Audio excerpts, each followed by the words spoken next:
Lord, thank you so much. We stand before you in this glorious morning. We thank you, Lord God, that all our life, there's just one word that will come out of these lips. If our hearts express love, Lord, the lips of men, our hearts lifted, our voice would say thank you. And just to say thank you to the Lord, just say that, Lord, thank you so much. Thank you so much.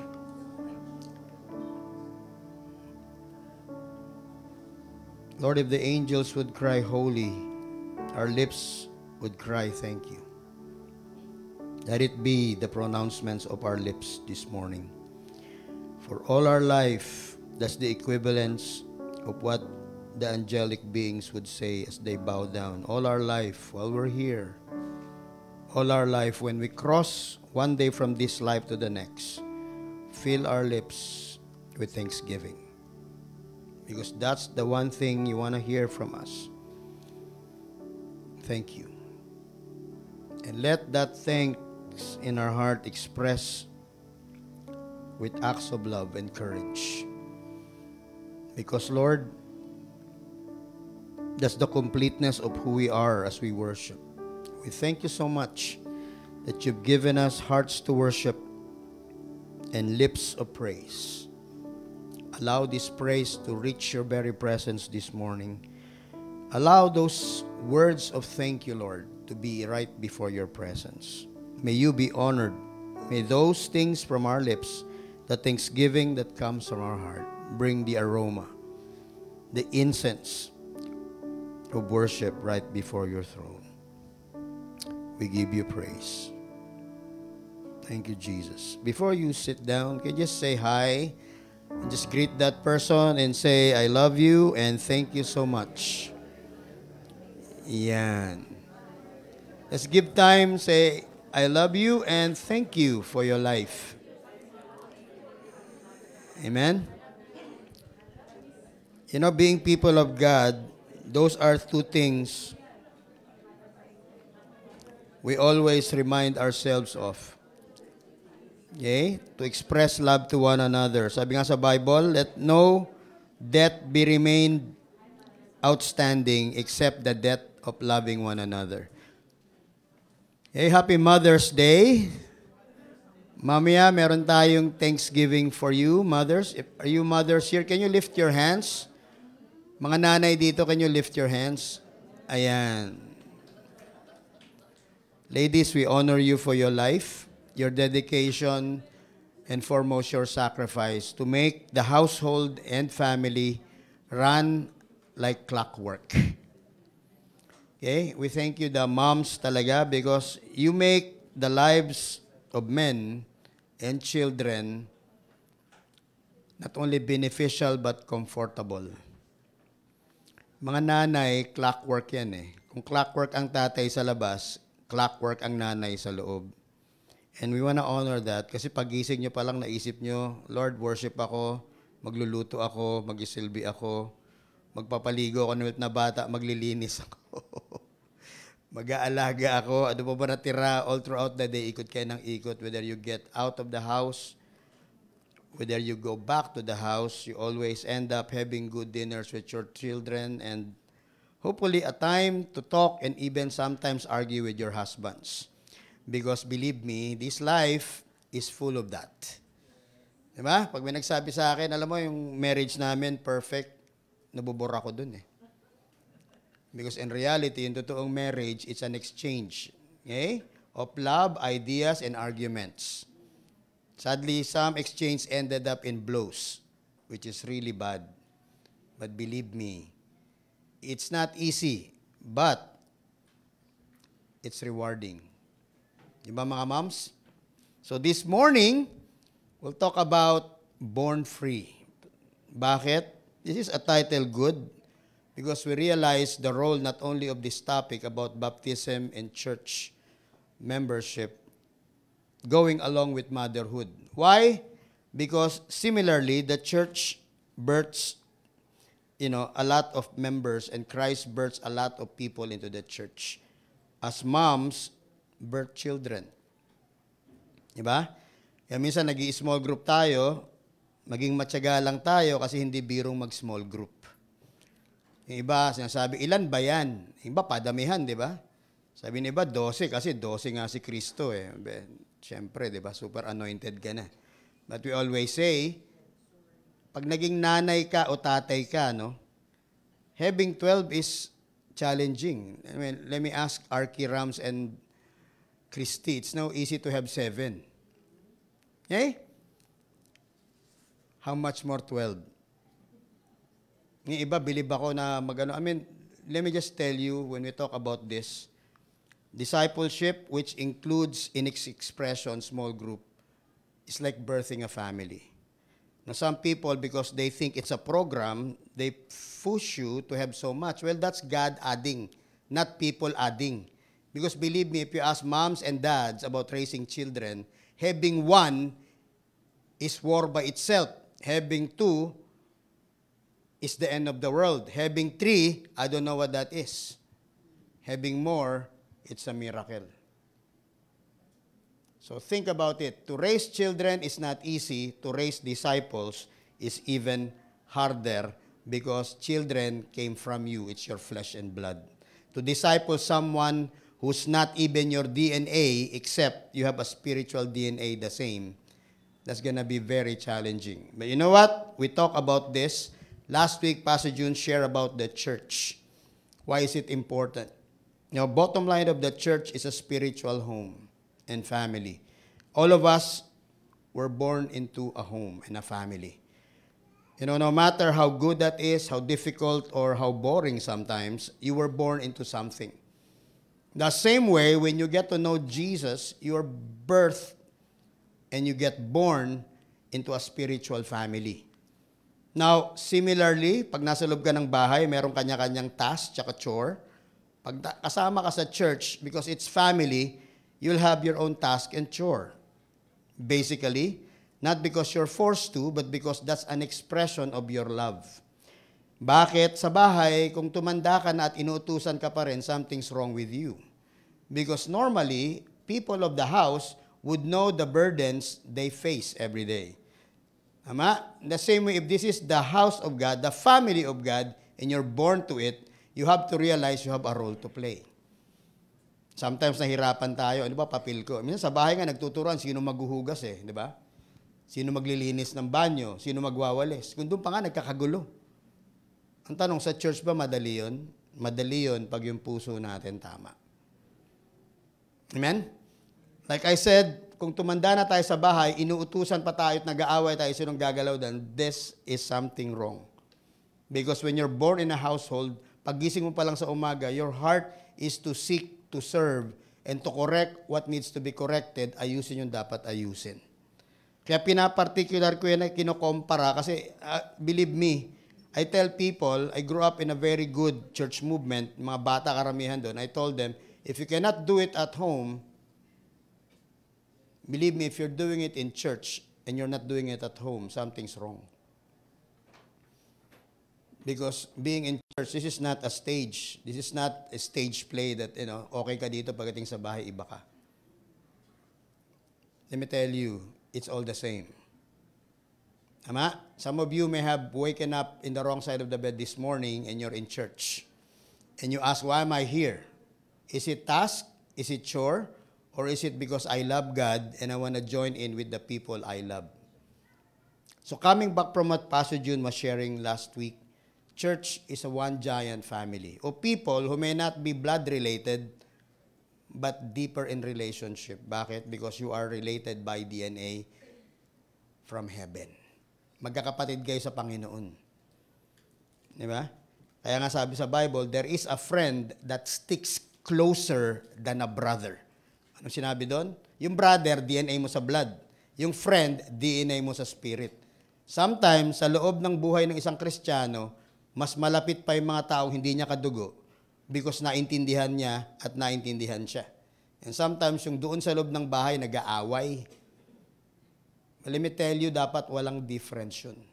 What we are at home, we should be in church. If you're happy at home, you're happy in church. And sometimes when you're frustrated at home, don't just bring it here. Find a place for that frustration to be solved inside church. Because likewise, church is a refuge. I can tell you that because I grew up in Manila in a church movement na puro kami estudyante na mga magulang namin puro taga-probinsya. And whenever we need help, they're so far apart, far away in the 80s. And we find solace and refuge and camaraderie and family among one another because we have one common faith. I want us to be the same. The question now about church is, how do you get into church? What's the role of a person being in church? What are your spiritual prerequisite? Ba't ko sinabi yan? Kasi di ba, pag nag-aral ka ng kolehiyo, may prerequisite yan eh. Ako, Archie ako eh. Puro ako makarating dun sa design 4, 5, 6, 7, pahirapan na yun. May prerequisite yun. Ang mali lang talaga, hindi ako nag-isip na nag-Archie ako. Kala ko Archie, puro drawing, Archie Makoy, tsaka Archie Ram. Ay, naku, mag-Archie ako. Puro drawing, walang math. Wrong. Ang math namin, math ng civil engineering. Oh my God. I hate numbers, but my dad said, if you're not gonna finish that, you work and send yourself to school because my first choice of subject is economics and political science. And Dad said, if you're gonna do that, I'm sure nasa Mindiola ka araw-araw. Sumisigaw ka ng langsagin, bagsakin, wasakin, walang tinayo doon, barag lahat. Wala kang solusyon, puro ka paninira. I mean, you better start to put yourself in order. Do the architecture because archies build. Wala ko takas. So I took architecture. And believe me, may prerequisite doon. Ano yun? Simple lang. Trigonometry, tama? Algebra, P61, P62. Ano pa?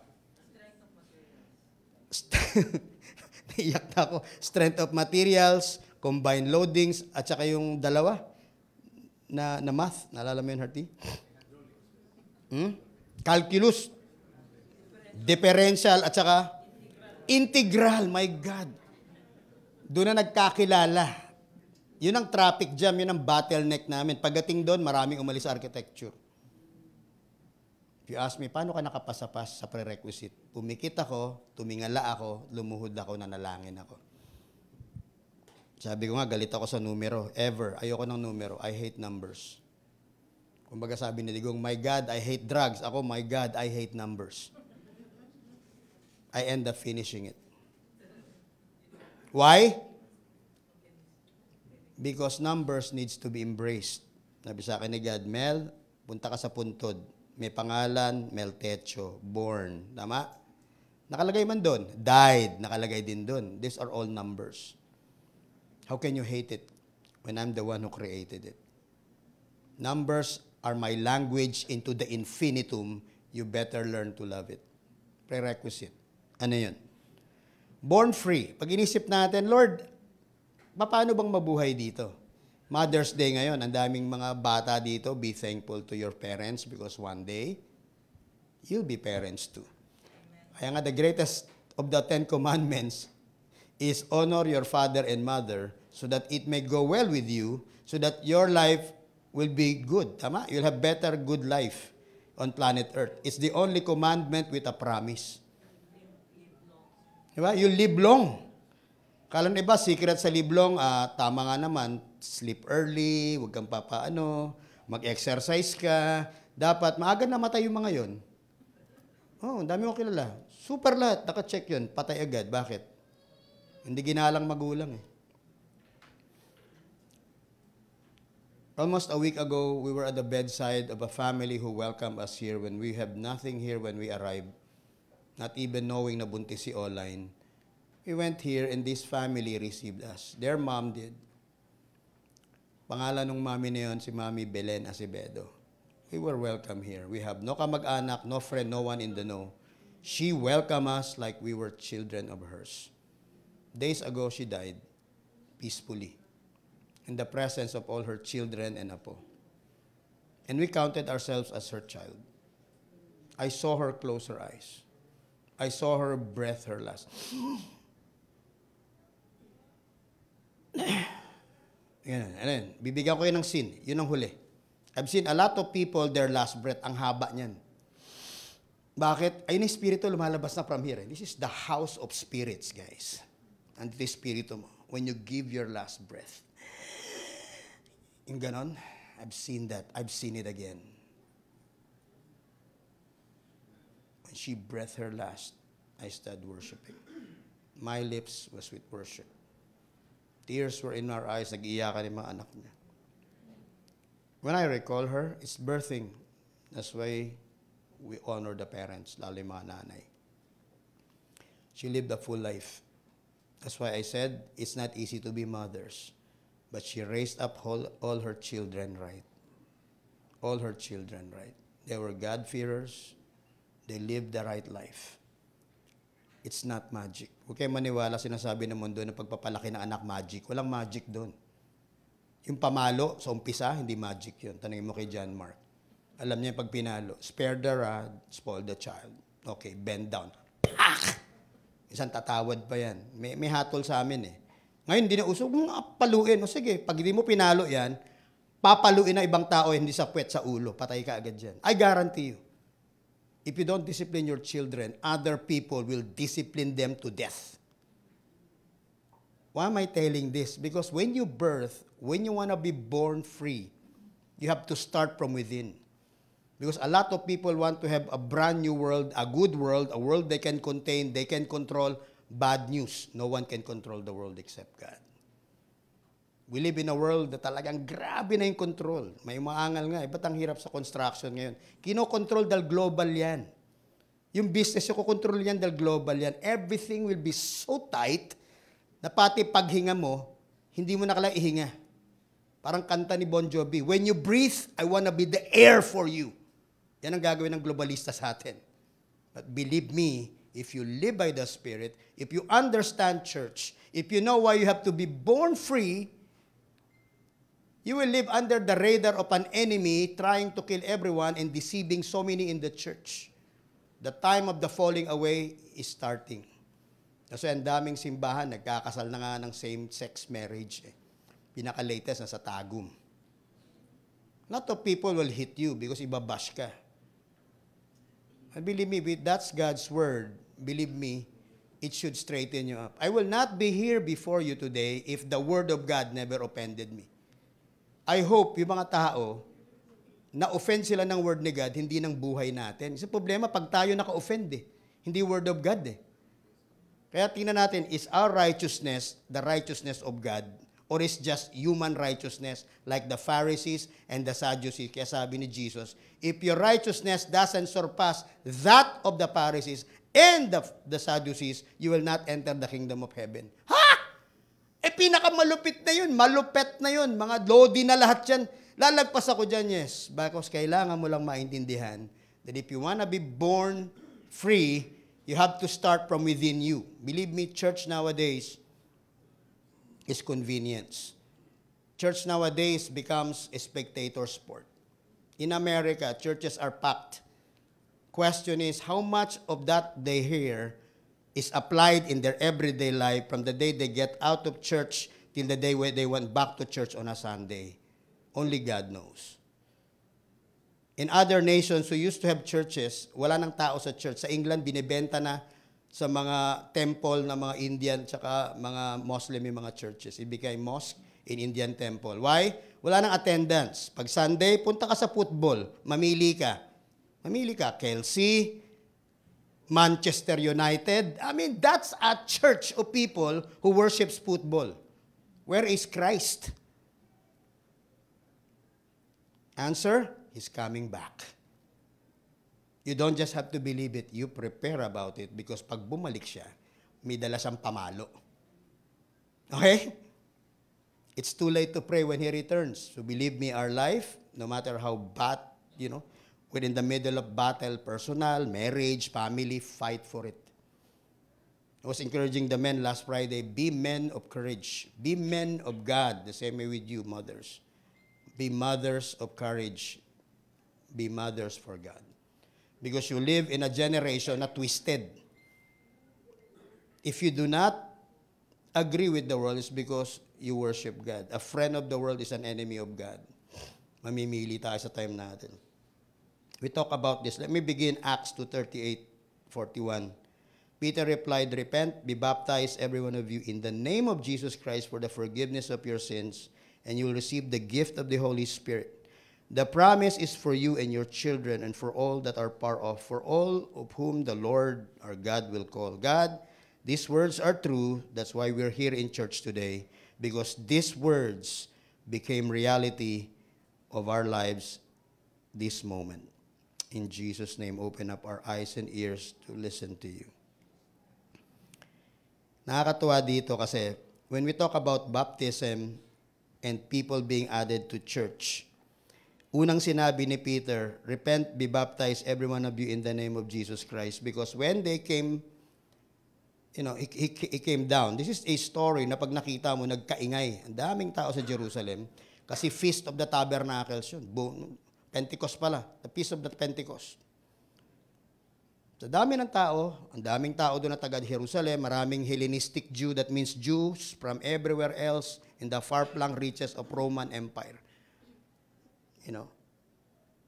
Malit lang naman ang Roman Empire eh. Kunin mo lahat ng North Africa, buong Europe, kalahati hanggang Iran, papuntang Afghanistan, baba mo ng Saudi Arabia, hanggang Egypt, yun lang naman ang Roman Empire.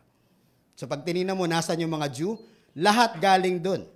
Dahil ang mga Jew, kapag piyesta nila, para mga buholano yan, uuwi yan pag Mayo. Ayun, Pentecost, andun sila. Ang ingay.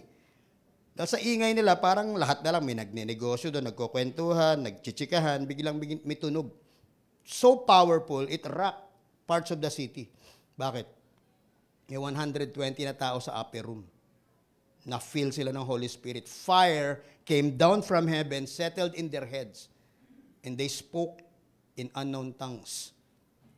Baptized to the bone. Baba si Peter ngayon. Kasi nagkagulo na, anong nangyari dyan? Sabi niya, are you drunk? 9:00 pa ng umaga, aga nyo nag-inuman, di ba? Sabi, hindi kami drunk. Nalasing kami sa spirito. So he was preaching like he never preached before. The answer now belongs to the crowd. What shall we do? Ngayon, pinreach mo yung truth and we want to receive that truth, what shall we do? Ito sagot ni Peter. Repent. Be baptized, every one of you, in the name of Jesus Christ for the forgiveness of your sins. You'll receive the gift of the Holy Spirit. The promise is for you, your children, for all who are far off. Tayo lahat yun. The generations that will come on planet Earth. Kinausap sila, tinukoy din ni Peter yung time natin, tsaka yung susunod pa. For all whom the Lord God will call. With many words, he warned them, he pleaded, "Save yourselves from this corrupt generation." Those who accepted his message were baptized, and about 3,000 were added to their number that day. Wow! Diba? Saka nakakita, nagkrusada si Peter nang hindi sinasadya. Ito yung unang crusade. Maraming crusade. Nakita mo, Christian crusade. Ito yung una. Pagbaba ni Peter, pinreach siya 3,000. Kaya nga lang, unfair kasi yung mga Jew nung unang time. Panagbilang sila, lalaki lang yung binibilang nila. Yung mga girls, bata, matanda, hindi yan kasama. So this is really more. The 3,000 were men. They're not women, children, and old. Sorry ha, ganun ka-discriminatory yung society ng Jew eh. Ilan ngayon sa time natin, kahit powerful ang mga pastor sa mundo, kahit international, nag-preach, na 3,000 lalaking puro macho, tatayo, iiyak. Hindi na nangyayari yun. Pwede bang mangyari yun? Uulitin ko, pwede. Ang tanong hindi si Lord eh. Ang tanong yung simbahan. Ang tanong yung mga preacher. Ang tanong yung mga tao ni God. If Peter can do that, why can't we? We have the same Spirit, the same God, the same Jesus. You preach this today, titinang ka lang ng mga tao ngingiti. Because they know more. Tanong, will that knowledge bring you to heaven? Tandaan nyo, marami nagsabi, did we not prophesy? Did we not heal? Did we not do this? Abi, malulupit lahat yun eh. Depart from me, I do not know you, you evildoers. What? Puro power yun. O nga, in the name of Christ you did it. But your hearts, they're far from me.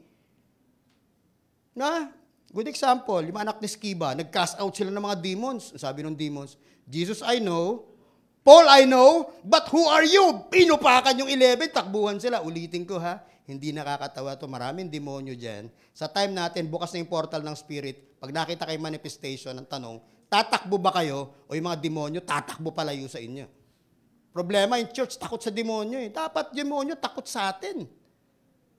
Bakit tayo takot? Kasi mga buhay natin, karamihan, nakakompromise eh. You either stand for God, die for God, believe in God, and say mo, Lord, ito, business ko, hindi ako magpapadaya, hindi ako magpapakurap. Dahil may spirito ka at nasa akin yan, I command this thing, na kung sino mang mga Pilato yan, tabi mo, buksan mo yung pagkakataon ko, because ayoko makompromise yung buhay ko. How many Christians would stand their ground and call on the Spirit because you are very powerful and you don't know it? My God. Ulitin ko lang. We talk about this. Wake up, church. If there is power in the world, it's not USSR or Russia, China, America. They're nothing. The most powerful entity in the world is not even hell. It's the Church of Jesus Christ. Ang tanong, do we know that? No. No. But do we have that? Yes. Then where are we in between the no and the yes? Are we standing firm to believe God that He can do the impossible? You expect the news media to tell you the truth and the good? Aharangin ka ng puro kababawan dyan, tsaka kalokohan. But let me tell you what's happening in the world today. Places like India. People we don't know who can preach. The dead Indians, na hindi naman iniimbalso, they rise back to life. Not only by hundreds, but thousands. It's been years. You will never see CNN, ibalita yan. Wake up, church. In places where wala ngang simbahan, puro Hindu, it's happening. China has the most number of Christians in the world. I met some of them long ago. And they're so humble. Unlike sometimes yung mga tao sa Amerika at sa malalayang bansa ng mga pastor, naglalakihan ng mga pangalan, nasa tarpulin ng mga muka. Let me tell you, God is using the faceless, powerful believers. Whether they're in church, the leaders sila, o simpleng tao. If you want to live this life of cycle, believe me, you can live by that all your life and cry in the end. Or enter heaven with heads up because you know you did your part. When we preach this, we preach it as pastors because we love you. If life will not be radicalized for God, what is the worth of this life to be here? That's why maraming tao nagsabi, uy, buti pa si gano'n, kinuha na. Well, that's God telling that person to go back to Him.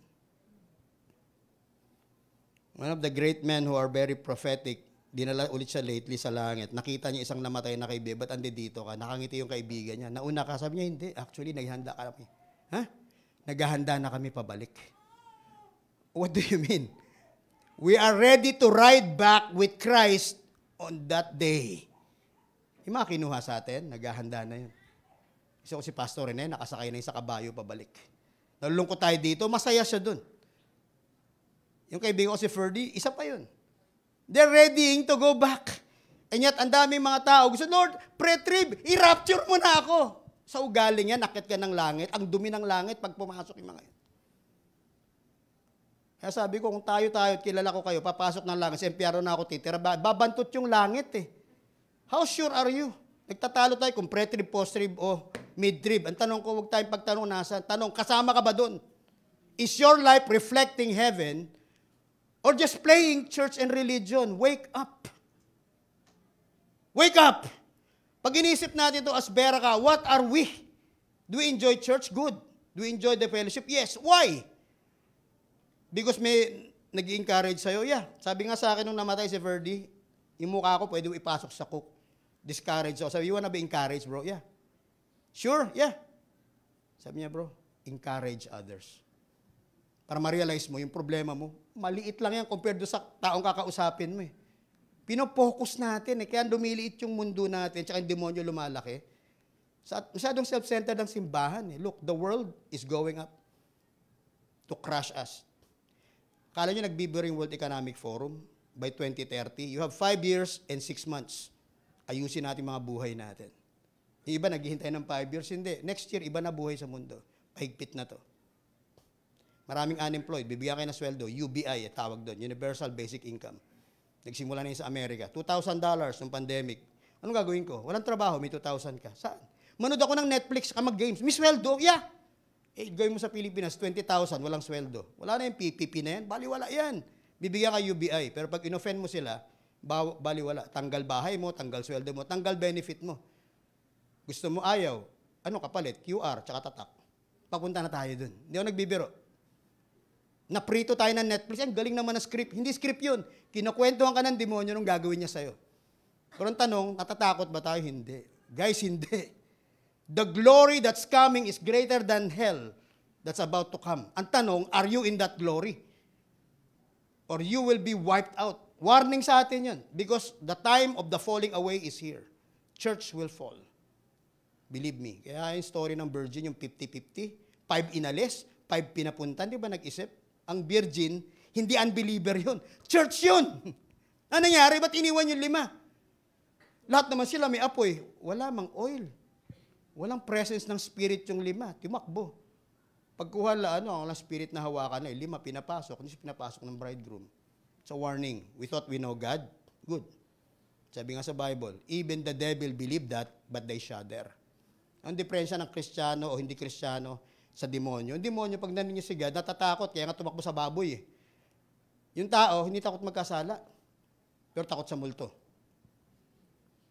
Let me tell you this. You play Christianity, this is not a time to do that because heaven is coming so near to this world.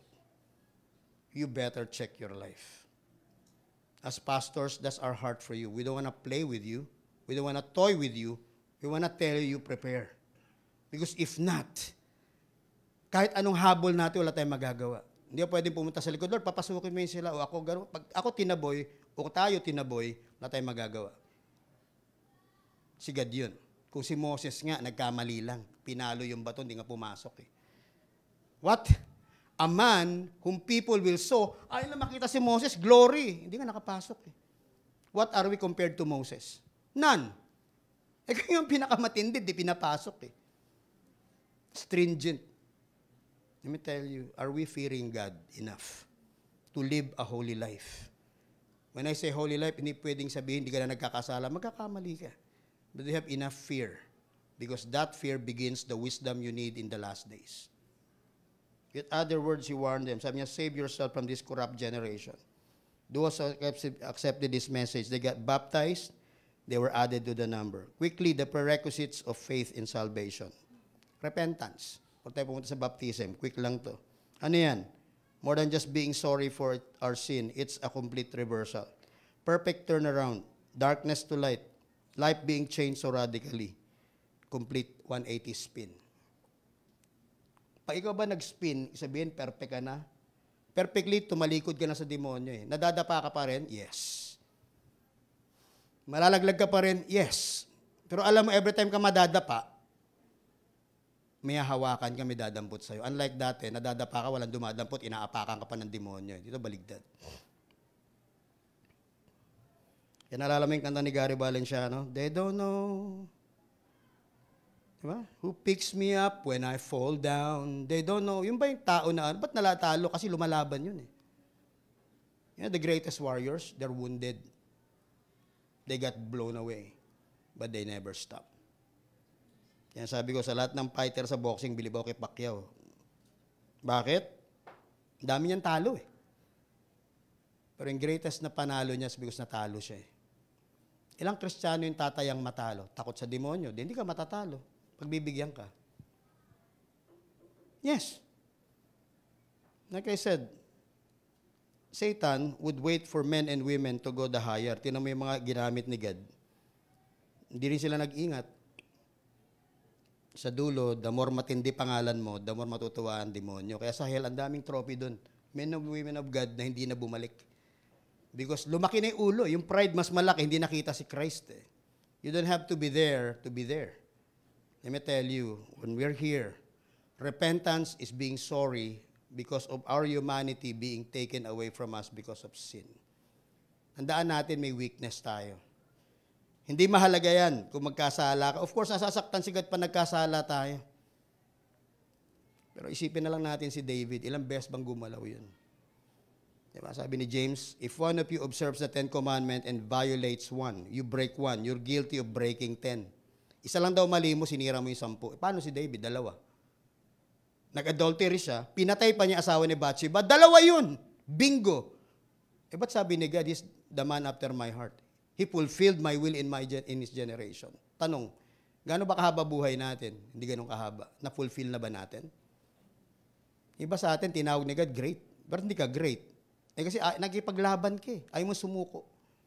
Hindi pwedeng part-time Christian tayo. Part-time unbeliever. It's either you hate the world and love God or hate God and love the world. Klaro dun. Tingnan natin to. John 3:38. Jesus replied, very, very truly, I tell you, no one can see the kingdom of God unless you're born again. No, how can someone be born when they are not old? Nicodemus asked, surely they cannot enter the second time into their mother's womb. Jesus answered, very truly, I tell you, no one can enter the kingdom of God unless they are born of water and spirit. Flesh gives birth to flesh, spirit gives birth to spirit. You should not be surprised at my saying, you must be born again. The wind blows whenever it pleases. You can hear its sound, but you cannot tell where it's come or where it's going. So it is with everyone born of the Spirit. You are being led by God, sabi niya kay Nicodemus. Ito nakakatawa, di ba? Nicodemus is a guy who's no ordinary teacher in Israel. He sits in grand standing with the Sanhedrin, the ruling party of Israel. Ito yung powers that be nun. Romans, Herod, Sanhedrin. Nandun yung high priest. Kaya nung sinampal si Jesus at sinampal si Paul, Sanhedrin yun. Pati high priest nakisampal. Pati high priest sinampal si Jesus. Ganun kapapowerful itong mga taong to. Walang kakasasama ngayon. Even Romans, takot pag nag-pronounce yung mga Sanhedrin because they are the law to themselves. And yet, isang gabi, eto siya. Pumunta siya kay Jesus. Ano sabi ni Jesus? Kapag hindi ka na born again, mahirapan mo makita kingdom ni God. Ano ba tinuturo ng mga teacher sa Israel? Kingdom. Sabi ni Jesus, the kingdom of God is here. Sabi din niya, the kingdom of God is in you. Paano yun? Nasaan na nga ba yung kingdom? If we are children of the kingdom, ba't ang hihirap natin? Saan? Hindi lang sa buhay, kundi pati sa spirito. Bangkarote karamihan. Alam mo yung totoong poverty, hindi naman walang pere. Poor in spirit. Bakit? Karamihan ng mga tao ni Kristo, parang yung Cinderella, pag-aaral niya yung palasyo pero katulong siya. Wake up, guys. The Cinderella story is sampal sa mukha nating lahat because we become like it. God wanted you to be head, not the tail. But where are Christians now? Bakit yung issue ng bayan na to, lahat naghuhugas ng kamay? Ayoko ng politika. Bakit? Yung pag-ayaw ba ng politika, pwede ka na lang mawala sa politika. The people you elect, who doesn't know God, who you do not share the goodness, rule over you, and you're mad. You're mad. Mga tao, simple lang yan eh. Bakit tayo naghihirap? Binoto natin yung mga tao na walang Kristo. At kung wala mang Kristo, hindi naman natin sinyeran. Thinking na somewhere around, mauuntog sila, maging righteous sila. If the church is silent, so is society and government be in hell. Because the church is not the government, nor government is the church. They are parallel. Tabla yan. Dapat nagtulungan. Naghugas kamay man yung church, parang si Pilato. Walang pakialam dyan, pero naglulul man yan. Ine-elect mo man yan. Kung corrupt yan, is because pinabayaan natin. Mali kasi yung konsepto eh. We are here, they are here. It cannot be one. The church is not the government. And the government had no, ulitin ko, power no right na pakialaman yung simbahan. Because they are balancing one another. You rule on earth, we hear from heaven, we help you make the life of the people better. Because we take care of your spiritual walk. Now, rule in the physical. Kaya sabi niya, di ba? Unless you're born again, you cannot enter. Square nga utak niya dahil teacher eh. Sobrang galing, square yung utak. In the box. Sabi, hindi na ako pwede ipanganak, pumasok ako, di ba? Pilosopo yun. May nakita ka ba tao ganun kalaki, pumasok ulit sa nanay niya? This kind of statement, hindi to nakakatawa, insulto to. Ininsulto niya si Kristo eh. Ba, hindi niya magets eh. Gusto mo magbago? You wanna be born free? You have to be born from within. Akala niya yung within, babalik siya, liliit ako. Babalik ako kay mami? Hindi. Malaki ka na eh. Something inside of you wanna be born. So nakakatawa, ito ngayon yung mga prerequisite. Yan natin may lumapit kay Jesus, rich siyang ruler. Sabi niya, paano ba pumasok sa kingdom? Kasi gustong gusto ko. Ano ba, sinabi ni Kristo yung mga requisite, diba, gawin mo to, gawin mo yan. Sabi niya, lahat yan nagawa ko nung bata pa ako. Pansinin mo yung conversation nila, binanggit ni Kristo, commandment 4 to 10. Wala yung commandment 1 to 3. Bakit? Eh sabi niya, alam mo naman pala eh. Hindi ka nagkasala, hindi ka adulterous, ginalang mo magulang mo, hindi ka nagnakaw, wala kang false witness, hindi ka pumatay. Hindi niya binanggit yung unang tatlo kasi be sensitive naman. Kung hindi binanggit yung tatlo, yun ang malinong young ruler. Hindi si God nasa sentro ng buhay mo. Iba wina-worship mo, hindi mo ino-honor yung time ni God. Wala ka holiday. Bakit? Trabaho ka ng trabaho eh. Kahit linggo, trabaho ka eh. Have you honored me? No. Eh gusto ko umakyat. Sabi niya, sell all. Benta mo lahat, balik ka sa akin. Di ba? Sasama kita. Holding hands while walking pa tayong dalawa. Di ba? Ay, grabe, binenta lahat to. Ayoko nga. O, hindi ka pwedeng pumasok. Because winorship mo, yung pera mo eh. Second, yung casual inquirer, Lord, balita ko, masarap kasama ka. Libre hapunan, libre merienda, libre almusal, libre lahat. Tama? Sama ako. Sabi niya, foxes have holes, birds have nests. I don't even have a place to lay my head. Nireject ba niya to? Think so. Because alam niya, hindi naman to seryoso eh. We're in church. Are we the rich young ruler? Have we given up all just to be with the Lord? Nag-preach si Jesus. Alam niya, may 70 sa likod niya o 120. Pagharap niya, 12 na lang natira. Sabi niya kila Pito, ba't di kayo sumama doon sa mga umalis na? Alam mo yung feeling mo, nag-preach ka, tapos kalahati sa inyo, nakita ko nasa pinto na. May natira na lang ilan dyan. Ba't di kayo pa sumunod? Sumugod si Peter, Lord, where can we go? We've left everything to follow you. You have the words of eternal life. That's revelation. Nagets niya. Yung iba hindi. This is hard preaching. Hindi namin kaya. Bakit? Tinamaan yung pride namin tsaka yung talino namin eh. Magaling kami. Na-figure out ko nga, kaya ko ipaliwanag si God. Ganun o kagaling. Na tao. Magaling akong teacher. Kaya paliwanag yan. Tanong ko sa'yo, kaya mo talaga? Yung talino mo, tatapatan mo si God? Nituldok nga, hindi ka nga eh. How do you know God? Spirit, inside, born free. Allowing God to reborn your life from within. Because everything about us, it's outside. So, nangyari, Nicodemus. Gabi siya dumating, di ba? Nahiya man siya. Ba't siya gabi dumating? Eh, pag nakita sa ng ibang teachers of the law, ano ka ba naman? Pare, nakakahiya ka, no? Elite tayo, tapos papasok ka dyan, tatanong ka kay Kristo. Pangalawa, gabi rin, kasi nahiya sa mga tao.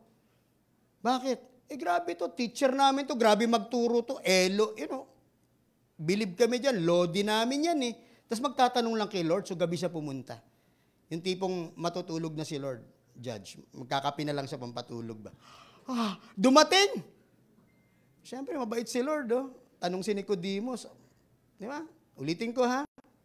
Sanhedrin member. Ilan lang ba member ng Sanhedrin? Konti lang yan. Tanda mo, ha? That's the religious and political power in Israel, hindi si Herod. Kasi ito yung mga totoong Jew, eh. Kasama dyan si Gamaliel, na teacher ni Paul, di ba? Best of the best of the best of the best of the best of the best of the very best. Doon nakaupo tong mamang to. Nagtanong siya, paano pumasok? Sagot ni Lord, you are a teacher in Israel and you don't understand. Grabing insulto yun. Paano nagturo ka ng salvation, di mo alam paano ma-save? Parang pumunta sa beach, nakalagay doon, di ba? Lifeguard. Grabe, may upuan ka pa doon, nakatingin-tingin pa. Pag ganun-ganun ka pa, oh. Tapos tinanong ka, sir, may nalulunod doon, pwede bang iligtas mo? Ay, sorry, hindi ako marunong lumangoy eh. Pwede ba yun? Mukhang lifeguard, naka-dinosaur ka ng lifeguard, nandun ka saan ng lifeguard, pero hindi ka marunong lumangoy. Yun ang sinasabi ni Lord kay Nicodemus, you are a teacher in Israel and you do not understand. Kasi puro ulo eh. Maraming magagaling. Tigilan na natin yung ulo. Because kaya ng mundo yan eh. Pwede kang tumalino. Yung bang talino mo, katapat niya sa spirito doon, unending, grabing revelation doon, grabing wisdom. Handaan natin, yung alam natin, kulang pa yan kung sino si God. You wanna know more of God? Sinabi niya, di ba? Man should not live by bread alone. Hindi lang yung pagkain. Bread is also the word. But by every living word that proceeded, revelation. Every day, fresh. Because yung revelation, balanse ng Bible yan. Pag puro ka Bible o revelation, may problema tayo. Pag puro ka revelation lang, Bible, kulto ka. So ang tanong, mixed. Ang tanong, ilan sa atin ang talagang may kabuuan nun? Hindi. Dito lang ako. O kaya dito lang ako. Delikado yun. Tama? Hindi ko pwedeng 50-50 kay God eh. All or nothing kay God eh. You either take Him all or not at all. Because binigay na ng Lord yun eh. The Bible is written for us to read. And through that, the Spirit, it's called revelation, maraming takot. Bakit? Si Lord ba'y narinig ko? Eh kasi kakapanood mo na Netflix, kakasurf mo sa ganon, akala mo yung Panginoon, boses din nila. Na AI ka na ng demonyo. Because paniniwala mo, parehas lang eh. Paano mo alam si God yun? Kasi pag spirit mo tama, kindred, alam mo kaagad. Yun yung klaseng voice na narinig ni Elijah. Still small voice. Yun yung voice na narinig ni Samuel. Samuel, Samuel. Yun yung voice na kasama nag-fellowship ni David nung inayawan siya ng mga kapatid niya. Kaya nga pinatumba niya yung giant eh. Are we hearing the same? These are not great men. You are also great because you have the Holy Spirit. But do we hear it? And when you hear it, do you live it? Do you practice it or hindi? Di ba? Natanong, be baptized in water and the Holy Spirit. Darating tayo sa Holy Spirit one day. Sa water muna tayo. Acts 2:38, Peter replied, repent, be baptized, every one of you, in the name of Jesus Christ, for the forgiveness of sins, you'll receive the gift of the Holy Spirit. So later, pag-usapan natin yan in one of the Sundays. Pero tutukoy niya dito, baptism in the water. Same thing, na nagbabasa yung eunuch. Biglang si Philip somewhere, nandun sa daan, sabi ni Lord, narinig niya eh, tumayo ka lang dyan. Anong gagawin ko dito? Sino hinihintay ko? May dadaan na chariot dyan. Mabigat na tao, heavy-gat yun, taga-Ethiopia. Nagbabasa ng Bible, di niya maintindihan. Parahin mo, sabi mo, papaliwanag ko. Dumating nga, pinara niya, pinaliwanag niya. Nakumbinsi yung eunuch, may nakita sa mini lake, baptize mo ako. Imagine mo yun eh. Naintindihan niya eh. Ito, baguhan lang to. Ano yung baptism? It came from a Greek word baptizo, that means to immerse completely. Nilubog. Nilubog talaga. Bakit? Kasi ganyan ang picture ng burial eh. Sa resurrection, yun nangyari kay Kristo. May tanong, what if I want to receive Christ but don't want to get baptized? Di ba? Parang sinabi mo, si Lord, Savior ko lang, hindi Lord. Well, hindi ka follower ni God. Sabi niya, kung ako yung teacher, ganun yung student ko. Kung may nangyari sa akin, dapat meron ka. Hindi ka pwede exempted. Isa lang alam ko na exempt doon. Bakit? Yung inuulit ko lagi, 3 silang napako, yung isa pinagtawanan siya, yung isa sabi, naniniwala ako. Sama kita sa paraiso. Sinabi ba ni Lord, ang dali lang, before kita isama, sa baba natin, may nakita kami ni creek. Pwede bang bumaba ka muna doon, ilublob ka? Makita ka ba sa kawatan? Inalis niya yung sari. Gumulong na lang kasi kailangan, requirement man. Kailangan niya mabasa, di ba? Papagulong siya doon. Hindi na. Nilibre na siya ni Lord. Ang tanong ko, nakapako ka ba sa krus para hindi ka mabaptize? Kasi yun na lang ang pagitan nun eh. If God said, pabaptize ka because nagpabaptize siya. John the Baptist niya, you're greater than me. The tongs of your sandal, I cannot even untie. Ang sabi niya. Di ba? Do this for the sake of righteousness. Gawin mo. Bakit? Paano mo sasabihin mabaptize yung mga tao sa simbahan? Si Kristo mismo hindi na-baptize. Are you greater than Christ kung I'm pabaptize? Because sa mata ng mga tao, ganito yan. Pag ako na-baptize, mapapasama ako sa mga tropa nyo. Ba't takot ka ba sa tropa? Ano bang tropang gusto mo? Ano bang club yung ikakabilong mo, di ba? Kasi ganun tingin natin, relihiyon yan eh.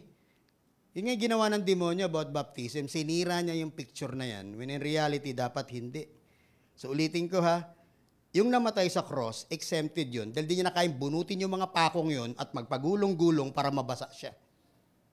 Unless ikaw nakapako, exempted ka. Tama? O kaya nagrepent ka sa tabi ng kama at mahina ka na, o nasa gera ka, nagrepent ka, alam nga nang sabihin ko, kalagarin muna kita sa, before ka mamatay, ilulubog kita. Yun ang mga square na katulad ni Nicodemus. Paano ko babalik sa nanay ko? Ganon yung kaisipan na yun eh. You know what baptism is? It's obedience to the command of Christ. Sinabi ni Lord, be baptized, di ba? So, sunod, di ba? Dapat mag-repent ka muna, mabaptize ka. So, water, spirit, and then, i-add ka ni God. So, ang tanong, nabaptize naman ako ng baby ako eh. Tama? Ba't sino ba hindi nabaptize ng baby? Tama? Kaya nga tayo, sinful lahat eh. Karamihan sa mga religious, naanta sa baby. Yung baby, wisik-wisik lang eh.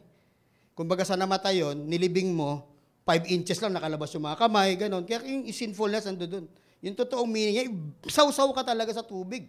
Because nilibing ka eh. May nakita ba kayo kaya sabi ko ang tawag doon, salvage, baptism. Kasi yung salvage, iniiwan lang sa tabindaan eh. So hindi ka talaga nalibing, buhay na buhay yung pagkatao mo tsaka sinfulness mo. Winisik ka lang eh. Pangalawa, ang baby ba may kasalanan? Pag ang baby ba umiyak dahil may pupo at gutom, sin ba yon? No. Kailan nagkasala yung baby? The moment alam niya na yung accountability niya. So hindi na siya baby. So how can a baby be baptized when a baby cannot even repent when he had no sin? Repent! Be baptized. Water and spirit be added to church. Wala nga yung repent eh. Ginawa ka na agad miyembro ng church. Hello? Nag-guess ba yun? Milyon na tao na naging miyembro ng church na wala man lang repentance. Kaya nga paulit yung kasalanan. Nakalubog, pinapractice yung kasalanan, hindi faith. Hindi mo naiintindihan eh. Ba't ka ba naging miyembro ng simbahan na ito tsaka movement? Pinanganak na ako dyan eh. Talaga? So dahil pinanganak ka, righteous ka na? No. Isa-isa tayong lalapit kay God. Hindi porke pinanganak ka sa kwadra ng kabayo, kabayo ka. O inabutan si mami doon sa Jollibee tsaka McDonald's, hamburger ka. Yan ang problema natin eh. Lumaki na ako dito, ililibing na ako, tinapon ko ng kandado sarado. Talaga. Good. May Diyos ka ba? Yes. Ba't ganyan ang buhay mo kung may Diyos ka? My goodness. Corruption, magnanakaw, babaero. Uso na ngayon, lakero pa. Ang problema? How can you raise that hand and live sa ilalim ng kumunoy 6 days a week and on Sunday, okay na ulit? Hallelujah, resurrection. Balik ako kay God, holy. Paglabas, lubog ulit. Dive. That's living in hell. While not yet in hell.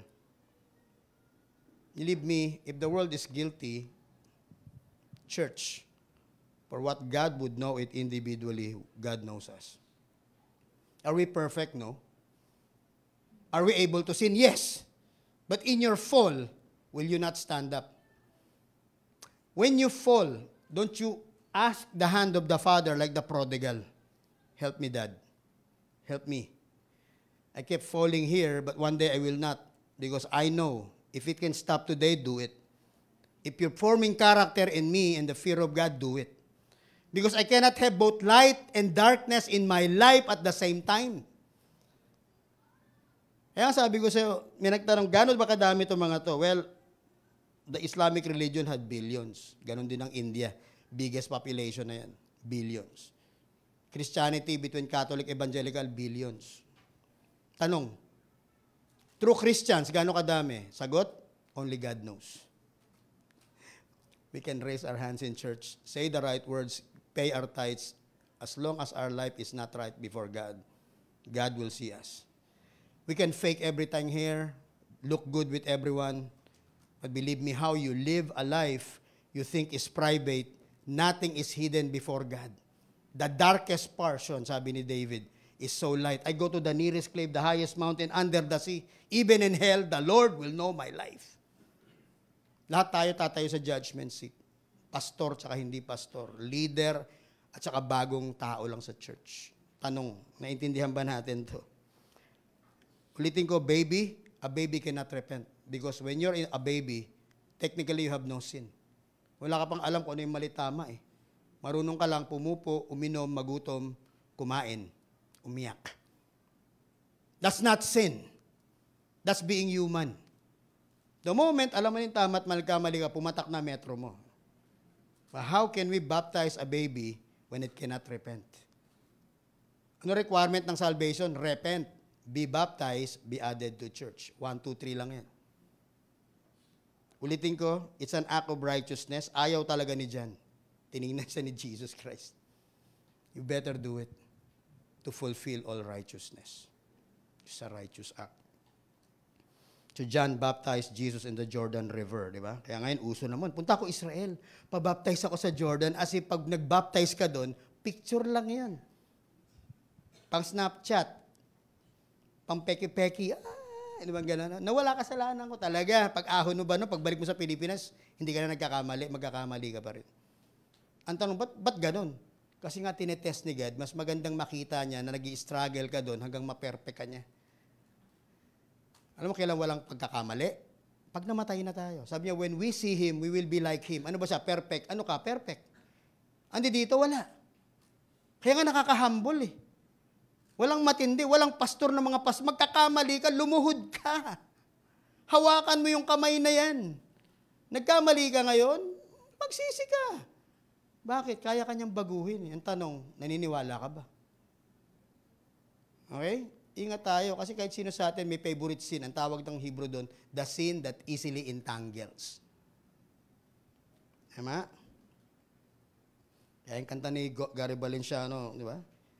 And this is what I always call a worldly Christian after all. Naka naman, di ba? Teach me to trust in you. Gano'n ba? Pwede bang worldly Christian? Pag sindi nang yan, tinamaan kagad si Meltecho, yung kalahati ni Meltecho, dark, yung kalahati, bright. Pwede ba yon? Pag tumama ba yan, may nakita kayong dilim dito sa side ko, yet sa buhay ng mga tao, kahit taga-simbahan, hati. Kaya sabi nga Gary Valenciano, check mo nga yung lyrics mo. Anong worldly Christian? You're either worldly or you're a Christian.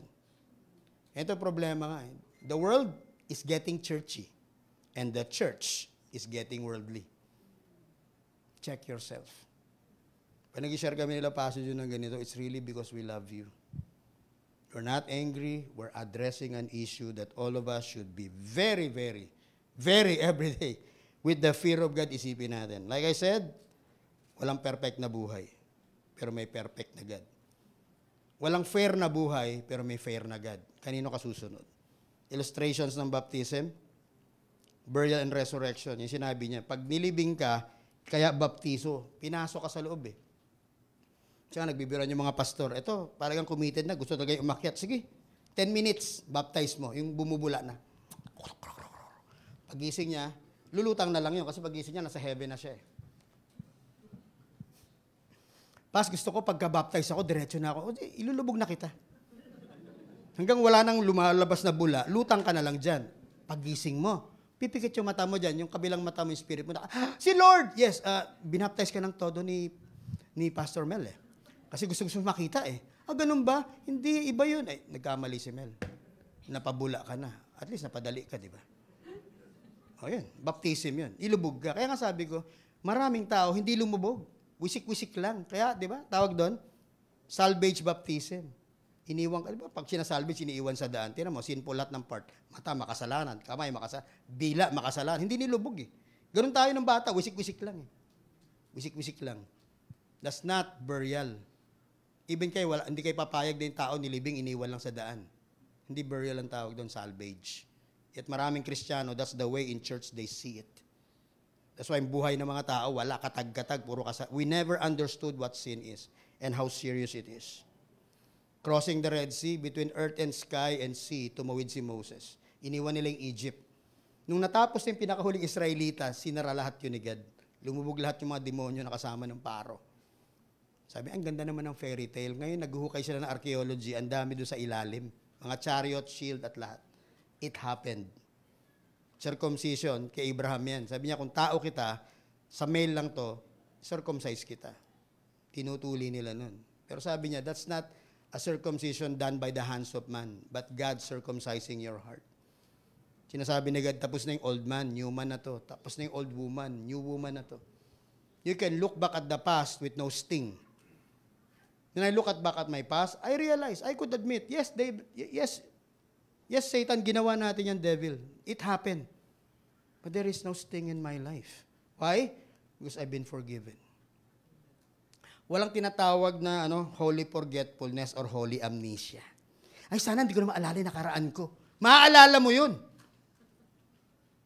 Unless na amnesia ka na talaga. Anong wala? Sabi ni Paul, where, O death, is your sting? Because the sting of death is sin. There's no more. Every time naalala ko yung nakaraan ko, naiiyak ako. Hindi dahil sorry lang ako. Lord, salamat, niligtas mo ako dun. Salamat, nilayo mo ako dun. Salamat, wala na ako dun. May struggle ako, pero alam ko, pang-karakter to. Because hindi papasok ako doon sa langit na andungis ko, di ba? Like I said, gusto ko pagka dumating si Lord, di ba? Mauna na akong kunin, rapture na. Kaya nga rapture, di ba? Sa dulo, the end. May end ba naman na beginning? Sa pre, na end na? Ang ending nasa dulo. Tawag ko nga doon sa pre-trib, American Gospel. Kasi Amerika, ang convenient doon eh. Ayoko mag-suffer, gusto ko heaven. Nakalagay sa Bible post, he who remain faithful till the very end. Post yun, will be saved. Ano sa end? Makikita pa natin palupit ng palupit. Pag di natin pinaghandaan to by heart, by faith, personal, family, church, it will just burst on us. This country is in the midst of grabe. If we don't pray for our country, dalawa lang mangyayari. There'll be civil war, and in that civil war, may makialam China at America. You look at Syria. Syria is alive, but with little existence. Russia, Amerika, pinag-aawayan ng Syria. Everything is wasak. Nagpapatayan sila. Yung dalawang bansa, nasa loob nila. It can happen here. We kill each other, and then the Chinese and the Americans, they kill themselves and us too. Mahati tayo sa gitna. Wake up, church. We're in the middle of grabing nakakatakot na gulo. A lot of people who are very sharp in the prophetic are seeing that, and yet we reject the prophetic. We don't want that. Yeah. So walk with blind eyes and no word from God. You can live your life until it just hits you. Let me tell you, it's a warning. We better really bow down. Wala tayong pipiliin sa leader natin. Kahit si Digong pa yan o si Bongbong. We pray because we want one nation. One nation. It's a miracle nagkasundo yung unity team na yan. It's being ripped apart. You pray for them. Alam ko kahit paano may bias ka sa kabila. Okay lang yan, but still pray na maayos sila. Because that's the only way makakaigtas tayo dito. China is here.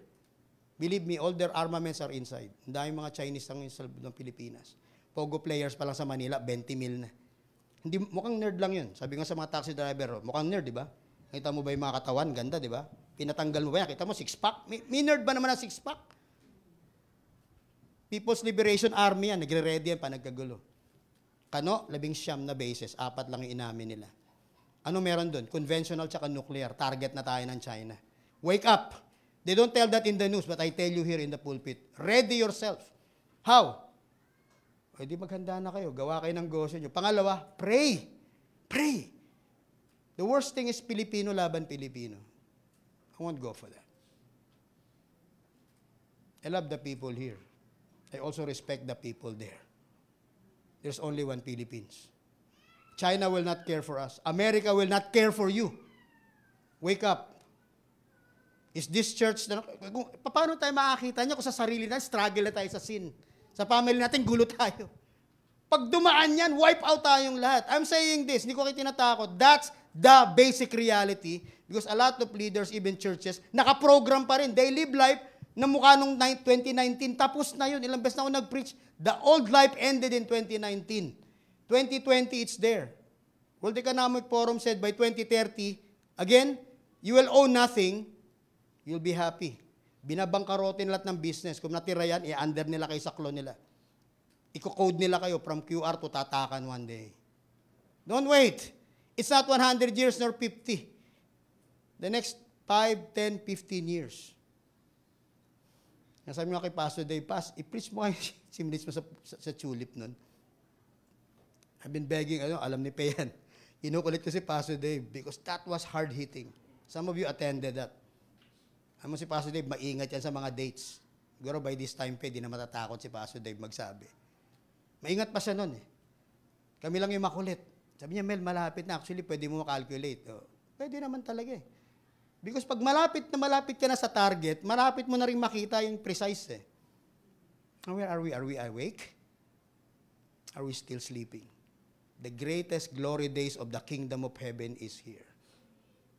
But will that kingdom be alive in us? Will we live it? The flood of Noah destroyed everything. That flood, 8 lang ang natira dun. Lahat yun, pamilya. Yung flood ni Noah, that's beyond the virgin na 5 and 5. The flood of Noah said, remnant ang matitira. You look at the Bible, puro remnant yan. Ang tanong, kasama ba tayo sa remnant? Makapagsabi nun, ikaw lang. Will you say, I'm gonna be part of that army? Then you're a remnant. You don't wanna fight, believe me, you'll still end up being defeated. You know, one of the highlights sa film puro ako matapos, the best film na nakita ako, marami man. Tinanungan ni Von si Te, nakalimutan ko, pinaka-best na story para sa akin. unforgettable Braveheart. Kalaban nila, mga English, warrior lahat. Tapos po, magsasaka sila, wala silang weapon, meron sila pangkaret, tang ganon. Sabi na, uwi na tayo, hindi natin kaya eh. Malakas yan eh. Labas si Braveheart. Oh, pwede, uwi na kayo, sabi niya. Uwi na kayo. Balik na kayo sa mga sakahan niya. Ama, please, ayaw lumaban, uwi na. Sabay nagsalita siya. But you will remember this day that you have one chance, sabi niya, to be free. One chance. You go home, bukas pupuntahan kayo ni Longshang, papatayin kayo isa-isa. Tell me kung malaya kayo. You have one chance. That, panoorin niyo yung Braveheart. Every time manood ako doon, kahit ilang beses, tumatayo ako, Pastor Jun. Sumisigaw talaga ako, freedom. Bakit? That is a speech for the church. You wanna go back? Go lang! Papatayin ka rin yan later on. You either die fighting for God or running away. Pag nagkabarilan, I'd rather be shot in front. Because pag binaril ako sa likod, tumatakbo ako palayo nun eh. I'd rather be shot in front. I'd rather be shot with my head. Count myself as martyr, praise God. Voluntarily, pag sinabi ni Lord. I'll fight till the end. Remnant. Membership. Those who were baptized or accepted this message were baptized and 3,000 were added to their number that day. As a church, when it comes to membership, ito nga yung tanong eh, do we have converts or are we disciples? Yung converts, na-convince mo lang yan. Yung disciples, nagbago yan. I'd rather be changed than just be convinced. Because pag convinced ka lang, pwede magbago isip mo eh. Pag nagbago ka, heart, mind, soul, and spirit, agreed ka eh. Do we have covenant commitment or with church hop? Which is normally sa Davao, normal na yun sa mga tao. Ay, ayoko dyan, masyadong hard ang preaching ni Pastor June. Lipat na muna ako sa kabila. O kaya, ayoko yung preacher, hindi ko type, wala yung favorite preacher ko, lipat ako sa kabila. I mean, you can choose. Why not? That's your freedom. Tanong, did it build character in you? You know what build character? You remain. Because if you're not planted in a certain part, you will not be able to grow. Tama?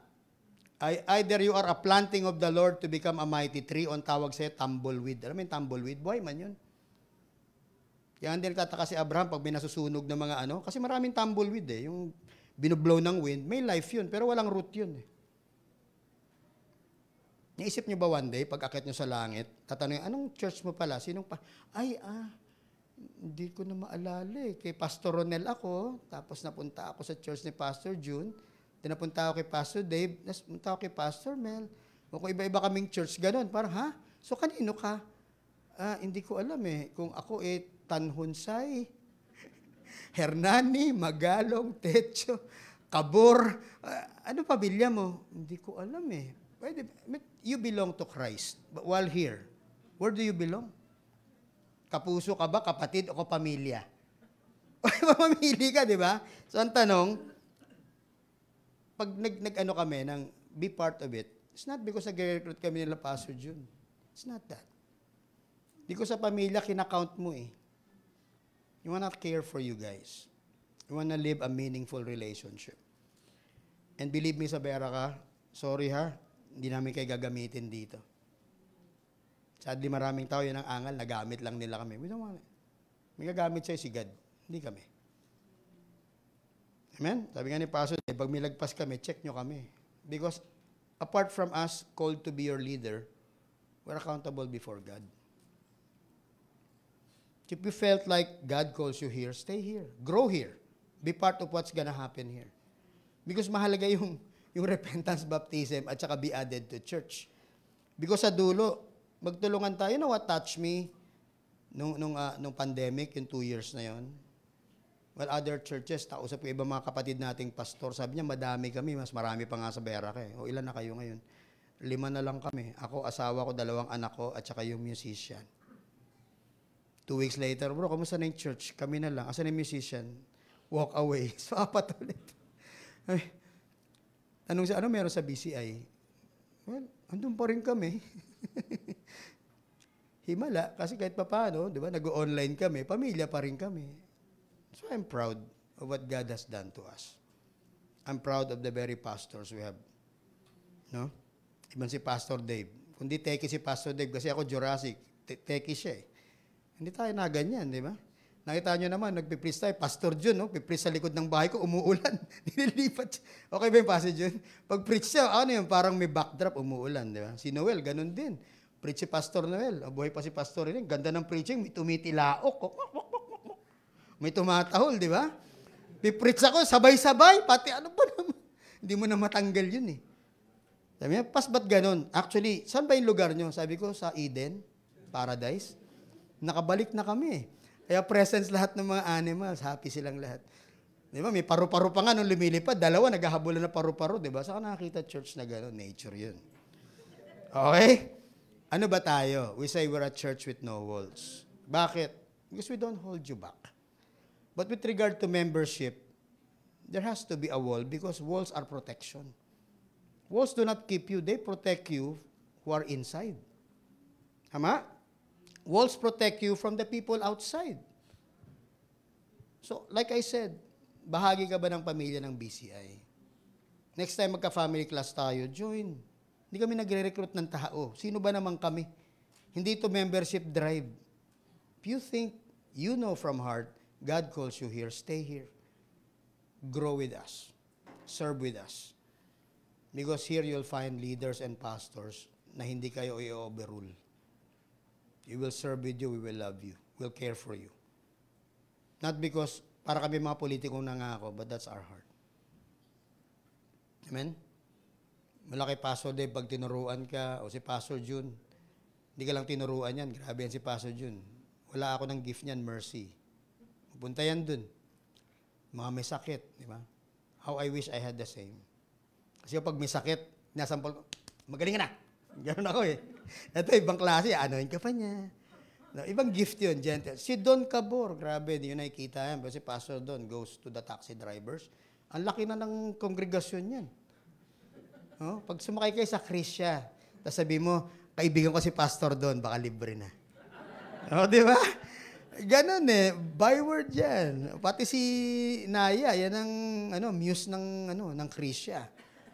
Eh, walang paltos yan, ha? Mahiya tayo kay Naya, pati staff meeting namin, present yan. So don't miss church, okay? Are we healing and blessing community? Sometimes pag inisip mo parang weakness yan, actually that's a strength. We live in a time grabing sugat ng mga tao.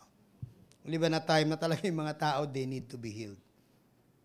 This is a refuge. This is a hospital, yes. But there's one thing I can add na hindi natin nasasabi. This is a garrison for the army of God. Because tapos mo nang gumaling, pinapabalik ka na sa war zone.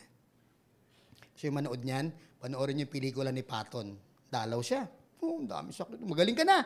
O sige na, binigay ng baril, labang ka doon ulit. Hindi ka pwedeng dito sa ospital lagi. Kaya mo na lumakad. Okay na ako, sir. General, no. Inaputan ng bar, or you go back to the field. Ganon. This is a good place to get healed. It's a hospital. There is also a training center and a garrison and a military base in the spirit. Huwag natin kalimutan yan. I end. Very truly, I tell you, no one can enter the kingdom of God unless they're born of water and spirit. Flesh gives birth to flesh, spirit to spirit. You should not be surprised at my saying, you must be born again. Ulitin ko yung word na born again. It's not a religion. Okay? It's a renewed faith in us. Water baptism is a requirement, but water baptism cannot save you. What saves you is simple lang. Your faith in Jesus Christ. You'll be saved. So huwag tayong matakot pag may mga bagong tao. Eh, ako dyan, baka ma-add ako. Of course, you're being added to a family, nothing more than that. You're added because God wants to count you in. But it cannot save you. Maraming church kasi nagsabi, pag di ka binaptize dito, hindi ka saved, di ka akat sa langit. Ha? Dapat na-save ka muna because binigay mo yung buhay mo. Baptism is an act of righteousness because if Jesus was baptized, why can't you get baptized? But first, repent. Be part of that family by repenting. You know, bow down. Okay, in the end, it says, born free. You see the water there?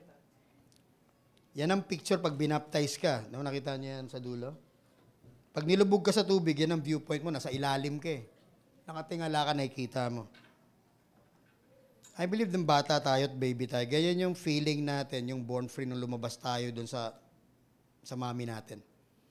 Kasi sa loob ng tiyan ng nanay, safe yan, para ka umiikot may tubig eh. You're born into the world. Let's be born back. Lord, thank you so much. Water is cleansing. Water represents the grace there is. Water represents not just the power, but the gentleness, the love, the warm embrace, the newness, the purity, the cleansing, the restoration of men. I thank you that as people of church, allow us to really see how important it is that we understand completely why we need to go into baptism. Everywhere in the world, we were born with that. We were made to understand that. If you're here and you've never given your life to Christ, I want to invite you. Where you are, ask God, before cleansing you in this water, ask God to receive you in His arms. That moment is called repentance. You've been here all along for a time or kararating nyo lang, I encourage you. Surrender your life to Jesus Christ. Because He had a mighty, mighty plan and love for you. I want to pray for you. If you mean this thing, in your heart you pray.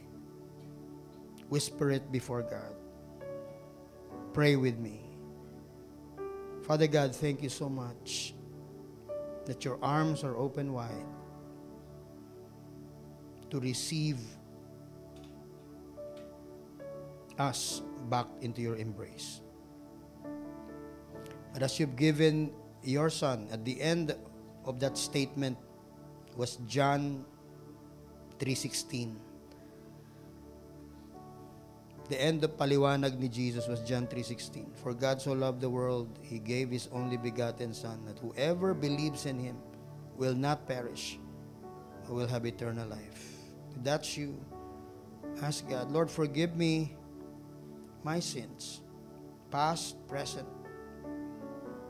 even future. But this very day, Lord, I surrender my life. I repent. I beg your forgiveness. I'm sorry for the life I lived. I want to bring joy and honor to you. But first, let me lay my life down and beg your mighty forgiveness. Forgive me, Lord. Cleanse me. Embrace me. Breathe into my spirit, into my life. And let me start a life with eyes open. That from this moment on, I have received your forgiveness, your healing, your restoration, your refreshing, your mighty cleansing in your warm embrace. I believe that what Jesus Christ had done on the cross is perfect. And I receive that sacrifice into my life. More than believe, I receive the sacrifice at the cross and the shedding of a holy blood. Cover me now. Embrace me now. I enter your grace. Thank you so much. In Jesus' name. Lord, I thank you for every one of us that are here. I pray that we truly understand how it is to be born free, just like Nicodemus after he talked to you. He was there, Lord, during the Acts, the book of Acts. Pinagtanggol ka niya because something happened to him. He no longer counted as one of the great men of the Sanhedrin. He became a follower of you. The day you died and we were buried, along with Joseph of Arimathea, Nicodemus was there to take care of your dead body, Panginoon. Because he felt that love. He lived the life while you were here. He's a changed man. He was born free. Allow us to be born free. Because we've embraced your truth, your word. Let us also embrace your spirit this very day. Never let me go, Lord. Never let us go. Let me hold tight to you. And I pray the same for your people this morning. Embrace us. So tight, so warm, so full of your assurance, so blessed. Let this day be a never-ending moment sa buhay namin. That we could truly say we are born free. To live, to be blessed, to rule, to overcome with you. In Jesus' name. Amen.